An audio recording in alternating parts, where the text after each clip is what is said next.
시간과 공간을 초월한 아름다움, 한 시대를 관통하는 가치를 담은 이야기. 수많은 순간 속에서 변치 않는 단 하나의 빛, 바로 명품입니다. 그 특별한 명품 세계로 여러분을 초대합니다. 섬세한 장인의 손끝에서 탄생한 걸작들과 함께 진정한 아름다움의 의미를 만나보세요. 지금부터 품격과 우아함이 머무는 이곳, 유럽으로 떠나는 손희주의 명품 여행이 시작됩니다. 안녕하세요. 아나운서 손희주입니다. 저번 시간에는 저희가 디올과 함께 했는데요. 크리스티앙 디오르가 말했죠. 우리는 아직 가장 아름다운 순간을 기다리고 있다고요. 오늘도 역시 아름다움을 찾으러 떠나보려고 합니다. 1921년 피렌체에서 시작된 전 세계 럭셔리 패션의 상징이 된 한 브랜드입니다. 대담한 디자인 언어와 예술적인 상상력, 그리고 시대를 읽는 통찰력으로 오늘날까지도 수많은 이들의 사랑을 받고 있죠. 피렌체로 떠나는 손희주의 명품 여행 그 두 번째 이야기는 바로 구찌입니다. 구찌가 만들어낸 스타일의 세계로 여러분을 초대합니다. 1921년 이탈리아 피렌체에서 한 남자의 비전으로 시작된 브랜드 구찌. 구찌의 설립자 구찌오 구찌는 1881년 피렌체의 일반 가정집에서 태어납니다. 그의 집은 이탈리아에서 대대로 밀짚 모자를 만드는 집이었는데요. 하지만 그는 밀짚 모자 제조업이 사양 산업이라고 판단하고 17살이 되던 해인 1897년에 런던으로 건너갑니다.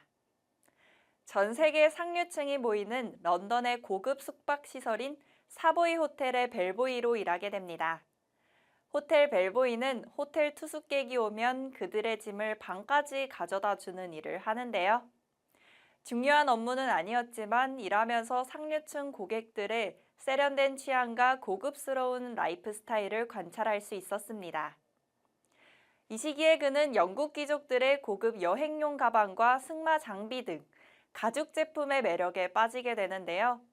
이러한 경험은 그에게 고품질 가죽 제품에 대한 열정을 심어줬고 이탈리아로 돌아와 자신의 브랜드를 설립하고자 하는 꿈을 키우게 됐죠. 1902년 고향으로 돌아온 그는 프란지라는 제조업체에서 가죽 공방 기술을 배우고 1921년 이탈리아 피렌체의 비아델라 비냐 누오바 거리에 자신의 이름에서 딴 구찌 가죽 전문 매장을 설립합니다. 이 설립으로 인해 오늘날 세계적인 명품으로 자리 잡은 구찌가 시작됐죠. 초기에는 가죽 트렁크, 고급 수화물 가방, 승마용품을 중심으로 명성을 쌓아갔고 장인의 정성과 뛰어난 품질로 피렌체를 넘어 이탈리아 전역에서 사랑받기 시작했습니다. 구찌를 설립하기 전 구찌오 구찌는 1906년에 작은 마구상을 운영하며 가죽 승마용품으로 매장을 운영했는데요. 하지만 부유한 귀족들에게만 인기를 끌고 마차의 활용이 점점 줄어들자 마구상을 접게 됩니다. 그 이후 1937년 작업장과 제품군을 확대하여 생산 제품을 다양화했고 그렇게 구찌가 탄생한 것입니다. 그래서인지 구찌의 가죽 제품들은 승마로부터 영감을 받은 것들이 꽤 많죠. 특히 승마용품인 호스빛과 등자를 활용하여 가죽용품에 장식하는 것은 구찌의 고유한 상징이 됐습니다. 1940년 구찌오 구찌는 이탈리아 파시스트 정권 말기의 위기 상황을 현명하게 극복합니다. 모든 자원이 전쟁에 동원되면서 국제연맹에서 이탈리아로 수출 금지령을 내려 가죽이나 금속의 소재가 부족하게 되죠. 이를 주 재료로 사용하고 있던 구찌 브랜드에 치명적이었습니다. 하지만 구찌오 구찌의 사업을 돕고 있던 첫째 아들 알도 구찌가 대마, 산마, 황마, 대나무 등의 대체품을 소재로 사용하는 아이디어를 냈습니다. 알도 구찌는 이탈리아 나폴리산 대마와 산마를 이용하여 작은 다이아몬드 형태가 서로 연결되는 직조로 새긴 디아멘테 캔버스를 만드는데요. 구찌의 첫 시그니처 캔버스입니다. 동시에 구찌는 매장 확장에 힘을 쏟았습니다. 1938년 당시 이탈리아 패션의 중심지이자 전 세계 부호들이 자주 찾는 쇼핑의 중심이기도 했던 로마 콘도티 거리에 새로운 구찌 매장을 열었습니다. 1947년 세계대전은 종료됐지만 전쟁에서 패한 이탈리아의 물자 상황은 여전히 침울했는데요. 가죽 관련 회사들이 모두 문을 닫는 가운데 구찌는 가죽을 돼지피어를 활용하는 대안을 찾습니다. 유일하게 수입이 가능했던 일본의 대나무를 활용한 거죠. 그 결과 전쟁 후 구찌는 구찌 역사상 가장 인기 제품으로 평가받는 뱀부백을 만들어냅니다. 구찌오 구찌는 구찌를 직접 경영하는 한편 새 아들 알도 구찌, 바스코 구찌, 로돌포 구찌를 회사의 주주로서 경영에 참여시킵니다. 1951년 로돌포 구찌는 밀라노 몬테나폴레오 거리 5번지에 구찌 매장을 열었고 2년 후인 1953년 알도 구찌는 뉴욕 58번가 사보이 플라자 호텔에 구찌 매장을 열었는데요. 이로써 구찌는 뉴욕에 진출한 최초의 이탈리아 브랜드가 됐죠. 1953년 창립자인 구찌오 구찌가 72세의 나이로 세상을 떠나게 되고 알도 구찌는 탁월한 비즈니스 감각을 발산해 구찌의 전성기를 이끌었습니다. 그는 1961년 창립자이자 아버지인 구찌오 구찌의 이름을 딴 GG 로고를 만들고 이를 캔버스 소재로 만들어 가방, 액세서리, 옷에 사용했으며 같은 해에 재킷백을 만듭니다. GG 로고는 구찌의 고급스러움과 전통을 상징합니다. 두 개의 G가 교차하는 형태는 브랜드의 정체성과 고급 이미지를 강화하는 역할을 하는데요. 이는 시간이 지나도 변치 않는 구찌의 아이덴티티를 나타내며 클래식하면서도 세련된 느낌을 줍니다. 또한 알도 구찌는 1961년 팜비치, 1968년 비버리 힐즈를 비롯하여 1972년 도쿄, 1974년 홍콩에 매장을 내며 구찌가 글로벌 브랜드로 성장하는 데 기여했는데요. 할리우드 스타들과 왕족들이 구찌 제품을 애용하면서 브랜드의 국제적 인지도도 크게 상승했습니다. 엘리자베스 테일러, 오드리 헵번, 그레이스 켈리 등이 구찌의 고객이 됐죠. 이 시기 구찌를 상징하는 녹색, 빨간색, 녹색 웹 스트라이프, 구찌 플로라 스카프, 그리고 호스빛 로퍼와 같은 아이코닉한 디자인이 탄생했습니다. 제품은 뒤에서 제가 하나하나 자세하게 설명해 드릴 건데요. 구찌의 녹색과 빨간색 스트라이프는 브랜드의 시그니처 색상 조합이죠. 이 색상 조합은 승마 장비에서 영감을 받았습니다. 구찌오 구찌는 영국의 고급 승마 문화에서 영감을 받아 이러한 디자인을 도입했으며 이는 구찌의 유서 깊은 역사와 전통을 반영합니다. 녹색과 빨간색 스트라이프는 구찌 제품에 독특한 개성을 부여하며 브랜드의 고급스러움을 상징합니다. 시간이 흐른 후 1980년대에 들어섭니다. 이때 구찌는 가족 간의 경영 갈등과 브랜드 방향성의 혼란으로 인해 또 한 번의 위기를 맞게 됩니다. 로돌포 구찌가 경영권을 잡은 1년 후 사망하고 나서 그의 아들인 마우리치오 구찌가 경영권을 넘겨받는데요. 알도 구찌의 아들인 파올로 구찌가 크게 반발하며 그의 이름에서 딴 핸드백, 액세서리, 와인 등을 저렴하게 파는 브랜드를 설립했고 이는 이사회의 반발을 불러일으키며 지나친 라이선스 사업 확장은 브랜드 이미지를 희석시켰고 명성에 비해 매출은 둔화됐습니다. 이 위기를 극복하게 해준 인물이 등장하는데요. 1990년대 중반 톰 포드의 등장입니다. 경영권 전쟁에서 승리한 마우리치오가 구찌의 명성을 되찾기 위해 뉴욕 출신 젊은 디자이너를 영입한 것인데요. 이는 더 이상 가족 경영이 아닌 전문 경영인의 시기에 들어섰다는 것을 뜻합니다. 1994년 구찌의 모든 외양을 책임지는 크리에이티브 디렉터로 부임한 그는 과감하고 섹시한 감성으로 브랜드를 재해석했고 구찌는 단숨에 젊고 감각적인 패션 하우스로 재도약하게 됩니다. 톰 포드가 1995년에 선보인 구찌의 제색 글래머 테마는 좋은 반응을 얻었고 로고, 홀스빗 등 구찌의 옛 유산을 현대적으로 재해석한 새로운 컬렉션을 선보이며 전통과 새로움을 동시에 부각했습니다. 무엇보다 톰 포드가 매장과 광고 이미지까지 일괄적으로 감독하면서 새로워진 구찌를 대중에게 효과적으로 전달했죠. 그의 지휘 아래 구찌는 다시금 럭셔리 시장의 중심에 섰으며 그 매출과 영향력은 눈에 띄게 성장합니다.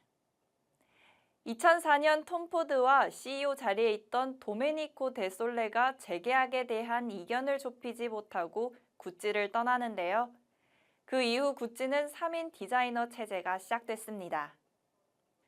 2006년 프리다 지아니니가 구찌 크리에이티브 디렉터를 역임하면서 구찌는 엄청난 성장을 거둡니다. 2007년 시장조사 전문 회사인 닐슨이 발표한 세계에서 가장 갖고 싶은 브랜드로 선정되기도 하죠. 하지만 마냥 성장세를 보인 건 아니었는데요. 뚜렷한 방향성 없이 흘러가던 구찌가 스스로 발전이 없는 함정에 빠지고 맙니다. 2015년 프리다 지아니니가 크리에이티브 디렉터 자리를 사퇴하며 이 자리에 알렉산드로 미켈레가 임명되는데요. 당시 유명하지 않았던 디자이너였기에 모두가 깜짝 놀라며 근심 어린 걱정과 편견의 시선을 보냈죠. 이미 완성된 지아니니의 컬렉션을 다시 구성해 선보일 시간은 단 5일. 그러나 그는 모두의 걱정을 찬사로 뒤바꿨습니다. 절제된 아름다움을 추구해온 구찌를 화려하고 로맨틱한 디자인은 물론 젠더리스트적인 요소까지 이전과 다른 모습으로 탈바꿈시킨 그에게 완벽한 미켈레의 쇼라는 찬사가 이어졌습니다. MZ세대를 중심으로 큰 반향을 일으킨 그는 구찌를 다시 한번 문화적 아이콘으로 자리매김하는 순간을 만들었죠. 다양한 디렉터들이 거쳐가며 현재 구찌는 독창적인 디자인과 높은 품질로 소비자들에게 큰 사랑을 받고 있습니다. 이렇게 구찌의 역사를 함께 만나봤는데요. 그럼 이제는 구찌를 대표한 상징 제품에 대해서도 한번 살펴봐야겠죠? 제가 준비한 제품은 앞서 말한 뱀부백, 홀스빗 로퍼, 재킷백, 그리고 쥐지마몽백, 플로라 스카프까지 총 5가지입니다. 먼저 뱀부백입니다. 1947년에 출시된 이 백은요, 일본에서 수입한 대나무를 사용하여 제작됐죠. 부드러운 돼지피역 소재로 몸통을 만들고 일본산 대나무 손잡이를 부착한 작은 사이즈의 핸드백입니다. 전쟁 중으로 인한 부족한 자원을 자연 소재로 최대한 부각해 디자인에 적용한 아이디어인데요. 훗날 패션사에서 중요한 혁신으로 평가받게 됐습니다. 뱀부는 구찌의 상징이며 우산 손잡이, 시계, 벨트, 구두, 스카프 패턴에 이르기까지 다양한 구찌 제품에 활용되며 현대에도 끊임없이 재해석된 버전이 출시돼 사랑받고 있습니다. 두 번째는 홀스빗 로퍼입니다. 1953년 승마에서 영감을 받은 금속 홀스빗 장식이 특징인데요. 1959년 카네 호텔 테라스에서 알랭드롱이 홀스빗 로퍼를 신고 여배우 로미 슈나이더와 함께 앉아있는 흑백 사진 한 장이 홀스빗 로퍼를 더욱 유명하게 만들었죠. 금속 장식을 신발의 발등에 장식하는 획기적인 시도를 인정받아 1985년 메트로폴리탄 박물관에 디자인과 크래프트맨십의 타이틀로 영구 전시돼 있습니다. 세 번째로 1950년 구찌가 출시한 둥근 모서리의 숄더백은 유명한 여배우뿐 아니라 소설가 등 남성도 즐겨 매곤 했는데요. 그중 제클린 오나시스가 1960년대에 자주 들면서 재킷백이라고 불리는 계기가 됐습니다. GG 캔버스 천에 GRG 더웹 스트랩이 조화된 재킷백은 여전히 구찌의 베스트셀러인데요. 프리다 지아니니가 2009년에 뉴 재킷백이라는 이름으로 재해석하기도 했습니다. 둥근 모서리는 오리지널 재킷백을 그대로 닮았고 다양한 컬러와 소재를 적용했으며 뱀부와 긴 가죽 테슬 장식을 더해 좀 더 활기차고 강인한 분위기를 내는 것이 특징입니다. 다음은 GG 마몽백입니다. 2016년 알렉산드로 미켈레가 디자인한 이 백은 더블 G 로고와 퀼팅 가죽이 특징입니다. GG 마몽은 숄더백, 도트백, 백팩 등 다양한 형태와 크기로 제공되며 빈티지한 느낌과 현대적인 디자인이 조화를 이룹니다. 현재에도 여성들에게 사랑받고 있는 제품이죠. 마지막으로 플로라 스카프인데요. 플로라는 1966년 구찌오 구찌의 셋째 아들인 로돌프 구찌가 밀라노 구찌 매장을 방문한 모나코의 왕세자비 그레이스 켈리에게 선물하기 위해 원하는 제품을 권했는데요. 그레이스 켈리는 손수건을 원한다 말합니다. 하지만 당시 구찌에는 손수건이 없었기에 그녀를 위해 꽃과 열매, 곤충이 어우러진 스카프를 만들어 선물했고 이로써 구찌 플로라가 탄생한 거죠. 단순한 제품을 넘어서 철학을 말하는 브랜드, 구찌의 내면도 한번 살펴볼까요? 구찌가 진짜 매력적인 이유가 뭔지 아시나요? 단순히 예쁜 가방과 옷 때문만이 아닙니다. 구찌는 늘 지금 시대가 원하는 메시지를 패션으로 풀어내기 때문이죠. 예를 들어 구찌는 패션계에서 젠더의 경계를 허무는 데 가장 앞장선 브랜드라고 할 수 있는데요. 남녀 구분 없이 입을 수 있는 유니섹스 라인, 화려한 컬렉션 속 드레스와 수트의 경계를 넘나드는 스타일, 모든 게 자기 자신답게 살아가는 것을 응원하는 브랜드의 철학을 말합니다. 알렉산드로 미켈레는 나는 패션을 통해 사람들에게 말하고 싶었다. 남이 원하는 모습이 아니라 내가 진짜 원하는 나의 모습으로 라는 말을 남겼습니다. 뿐만 아니라 구찌는 지속 가능한 패션에도 진심입니다. 2017년부터는 모피를 전혀 사용하지 않는 풀 프리 정책을 선언하며 지속 가능한 소재와 제작 공정을 꾸준히 도입하고 있는데요. 에코닐, 탄소 중립 가죽 등 친환경 소재를 사용하며 환경에 미치는 영향을 최소화합니다.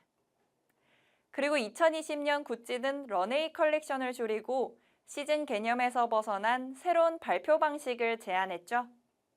패션은 더 느리고 의미 있어야 한다는 철학. 누군가에겐 명품이 될 수도 누군가에겐 자유의 상징이 될 수도 있는 구찌는 그렇게 사람마다 다른 의미로 존재합니다. 구찌는 앞으로 지속 가능한 혁신을 통해 새로운 세대의 소비자들에게 더욱 깊이 있는 가치를 제공할 가능성이 커 보입니다. 구찌는 단순한 패션이 아니라 문화라고 할 수 있는데요. 다양한 셀럽들과도 협업을 했습니다. 1950년대엔 오드리 헵번, 제키 케네디가 구찌백을 들며 럭셔리의 상징으로 만들었죠. 이후 시대가 바뀌면서 팝스타 리안나, 해리 스타일스, 빌리 아일리시 등 스타들이 구찌 아이템을 자신만의 개성으로 소화하며 쿨함의 정점을 보여줍니다. 그 중에서도 우리 K-팝 아티스트들이 존재감을 펼쳤는데요. 엑소의 멤버 카이는 다채로운 룩을 통해 아시아 시장에서의 브랜드 인지도를 높였습니다. 구찌는 영화 속에서도 하나의 배우처럼 등장했는데요. 영화 하우스 오브 구찌 보셨나요? 레이디 가가가 연기한 파트리치아 레지아니의 실화는 말 그대로 명품 패션판의 왕자의 게임입니다. 사랑, 배신, 질투 등 모든 감정이 담긴 실화를 영화로 보면서 브랜드의 이면을 들여다볼 수 있었죠. 구찌는 다양한 플랫폼을 통해 브랜드의 철학과 제품을 홍보합니다.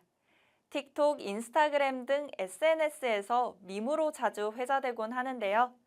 투머치 구찌, 구찌갱 이런 표현들이 자연스럽게 유행어가 됐을 만큼 구찌는 대중문화의 언어입니다. 오늘 우리는 하나의 브랜드, 그 이상의 존재를 만났습니다. 자기 자신을 표현하고 싶은 사람, 나의 경계를 넘어서고 싶은 사람. 구찌는 늘 그 길 위에 함께 있었습니다. 오늘 시청하면서 나도 언젠가 구찌 같은 브랜드를 만들고 싶다라는 생각이 들었다면 그건 이 브랜드가 가진 힘이겠죠? 구찌와 함께한 명품 세계, 여러분 어떠셨나요? 다음 시간에도 당신의 아름다움을 위한 선택을 준비하겠습니다. 당신의 하루가 구찌처럼 당당하고 아름답기를 바라며 우리는 다음 시간에 만나겠습니다. 고맙습니다.